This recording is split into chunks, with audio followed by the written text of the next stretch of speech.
ರಂಜಿತಾ ಇಡೀ ಫ್ಯಾಮಿಲಿ ಬರ್ಬೇಕು. ಇವ್ರಿಗೆ ಒಂದೇ ಸಲ ಕೊಟ್ಬಿಡೆ, 1, 2 ಇಲ್ಲ. ಇವ್ರ ಬಗ್ಗೆ ತುಂಬಾ ಹೇಳೋದಿದೆ.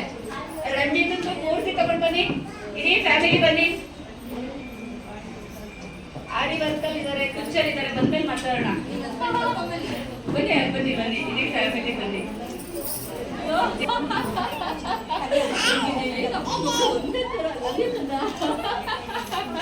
ಹೇಗಿದ್ಯಾ? ಬನ್ನಿ ಸರ್, ಬನ್ನಿ ಬನ್ನಿ. ನೀವು ಸಪೋರ್ಟ್ ಇಲ್ಲ, ಇಷ್ಟೆಲ್ಲ ನಿಮ್ಮ ಬಗ್ಗೆ ನಾನು ಮಾತಾಡ್ಬೇಕಿರೋದು. ಬನ್ನಿ. ಅಯ್ಯೋ, ಈ ಗಿಡಿ ಬಗ್ಗೆ ಕಳ್ಕೊಳ್ಳೆ ಸರ್. ಖಂಡಿತ ನಾನು ಇವ್ರ ಬಗ್ಗೆ ನನ್ಗೆ ಒಂದೇ ಸಲ ಇಲ್ಲಿ ಕೊಡಿಸ್ಬೇಕು ಅಂತ ಆಗ್ಲಿಂದ ವೆಯ್ಟ್ ಮಾಡಿಸ್ತಾ ಇದ್ದೆ. ಇವರು ಸ್ಟಾರ್ಟಿಂಗ್ ಸೇರ್ಕೊಂಡಾಗ ಕುಚ್ ಕ್ಲಾಸಿಗೆ ಸೇರ್ಕೊಂಡ್ರು. ಯಾವುದು ವಾಟ್ಸ್ಆಪ್ ಕ್ಲಾಸ್ ಕುಚ್ ಕ್ಲಾಸಿಗೆ ಸೇರ್ಕೊಂಡ್ರು. ಅಲ್ಲಿ ಕಲಿತಾ ಇದ್ರು. ಲೈವ್ ಅಲ್ಲಿ ಒಂದ್ಸಲ ಸೇರ್ಕೊಂಡು ಮ್ಯಾಮ್ ಇಷ್ಟು ಚೆನ್ನಾಗಿ ನೀವು ಲೈವ್ ಅಲ್ಲಿ ಹೇಳ್ಕೊಡ್ತೀರಾ ಅಂದ್ಬಿಟ್ಟು ನನ್ನ ಡಿಸೈನ್ ಕ್ಲಾಸಿಗೂ ಸೇರ್ಕೊಂಡು ಆಮೇಲೆ ಆರಿ ವರ್ಕ್ ಕ್ಲಾಸ್ಗೂ ಸೇರ್ಕೊಂಡಿದ್ದಾರೆ. ನೋಡಿ, ನೀವೇ ನೋಡ್ತಾ ಇದ್ದಾರೆ, ಚಿಕ್ಕ ಚಿಕ್ಕ ಮಕ್ಕಳು ಎಷ್ಟು ಚೆನ್ನಾಗಿ ಮಾಡ್ತಾ ಇದ್ದಾರೆ ಅಂದ್ರೆ ಹೇಳಕ್ ಪದಗಳು ಸೇರ್ತು.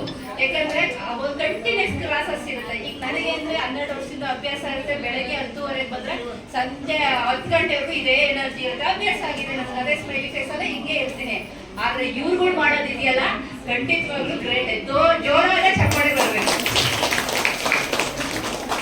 11:30 ಕ್ಲಾಸ್ ಸ್ಟಾರ್ಟ್ ಆದ್ರೆ ಕುಚ್ ಕ್ಲಾಸ್ ಇರುತ್ತೆ. ಅದಾದ್ಮೇಲೆ ನಂದು ಡಿಸೈನ್ ಕ್ಲಾಸ್ ಇರುತ್ತೆ. ಅದಾದ್ಮೇಲೆ ಆರಿ ವರ್ಕ್ ಕ್ಲಾಸ್ ಇರುತ್ತೆ. ಈಗ ಡಿಸೈನ್ ಕ್ಲಾಸ್ ಕಲ್ತ್ಕೊಂಡು ಮತ್ತೆ ಫ್ಯಾಷನ್ ಡಿಸೈನ್ ಕೋರ್ಸ್ ಕಲ್ತ್ಕೊಂಡು ತುಂಬಾ ಚೆನ್ನಾಗಿ ಮಾಡ್ತಾ ಇದಾರೆ.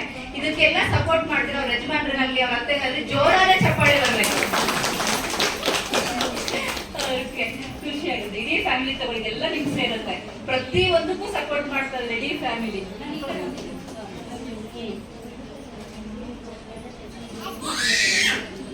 ಒಂದಲ್ಲ, ಒಟ್ಟಿಗೆ ಹೇಳ್ಕೊಂಬಿಡೋಣ. ಎಲ್ಲರೂ ಕೈ ಒಂದೊಂದು ತಗೊಂಡ. ಇದೆಲ್ಲ ಸಪೋರ್ಟ್ ನಿಮ್ಮಿಂದ. ನೀವು ಸೈಲೆಂಟ್ ಆಗಿದ್ರೆ ತಾನೇ ಅಮ್ಮ ಕಲಿಯಕ್ ಸಾಧ್ಯ. ಆ ಪಾಪು ಚಿಕ್ಕದು ತೊಡೆ ಮೇಲೆ ಹಾಕೊಂಡು ಆಟಾಡಿಸ್ಕೊಂತಿರ್ತಾಳೆ, ಊಟ ಮಾಡಿಸ್ತಾ. ಅದು ಇನ್ನೊಂದು ತರಬೇಕು ಆರಿವರ್ದು ಅಡ್ವಾನ್ಸ್ ನಂದೇನಾ? ಖಂಡಿತ ಇನ್ನೊಂದಲ್ಲ, ನಿನ್ಗೂ ಸಲ್ಲುತ್ತೆ ಇದು. ನೀನ್ ಸಪೋರ್ಟ್ ಮಾಡ್ತಾ ಇದೀಯಾ.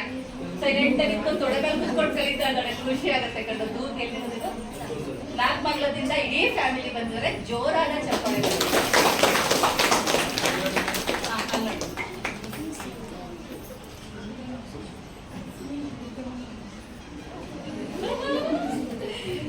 Thank you so much.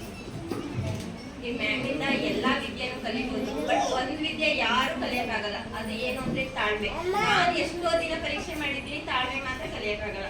ಅಷ್ಟೇ ಹೇಳಕ್ಕಾಗಲ್ಲ. Thank you.